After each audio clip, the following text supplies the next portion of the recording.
What's up everyone, this is JR Production X, and today we have a review of the iPod Nano 7th generation.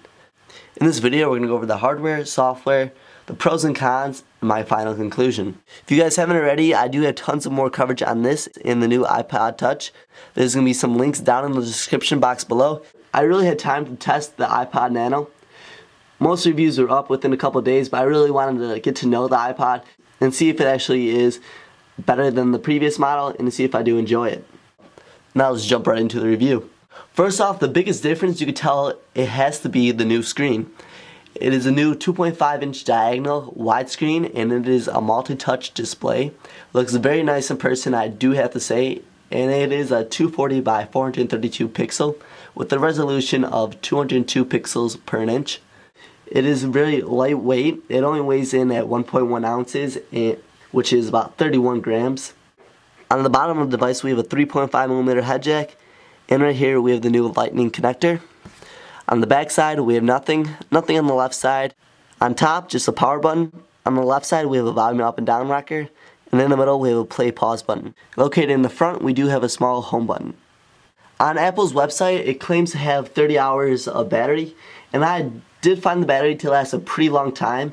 It lasts anywhere between 5 to a week while listening to the iPod for about several hours per day. Now let's jump into software. You do have several apps that come pre-installed, such as radio, photos, and podcasts and videos, and you do have some other ones such as clock.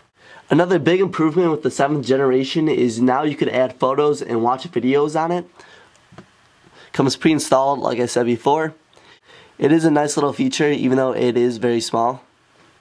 And you could also watch videos on it as well.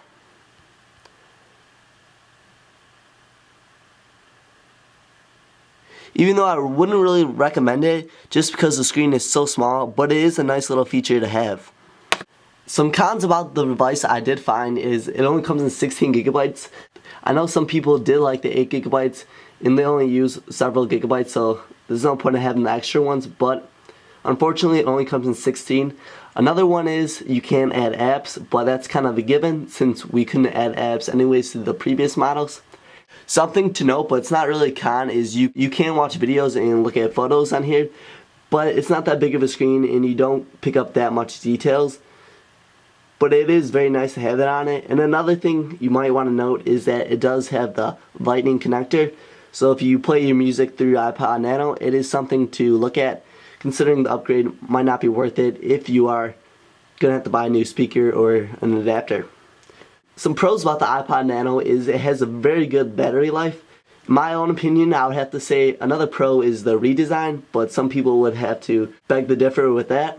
Another thing is it does have Bluetooth 4.0, and I have to say the screen is a lot better with the new iPod Nano 7th generation. It's a lot more clearer and crisper, especially if you're looking at your music albums or if you're just looking at videos or anything like that. Another thing to note, with the purchase of the iPod Nano 7th generation, you also get earpods. One downfall is it does not have the mic on it. I have tons of video on the iPod Nano. If you want to check them out, they're going to be down below. I have comparison videos, I have many other ones, and unboxings, so please do check them out. If you did enjoy this video, please do give it a thumbs up. It truly does help out the channel. Stay tuned guys, I'm going to have tons of more reviews and comparisons coming up shortly. I did pre-order a whole bunch of gadgets and gizmos, so look out for those videos coming up soon. I'll see you guys on the next one, and this is JR Production X signing off. Peace.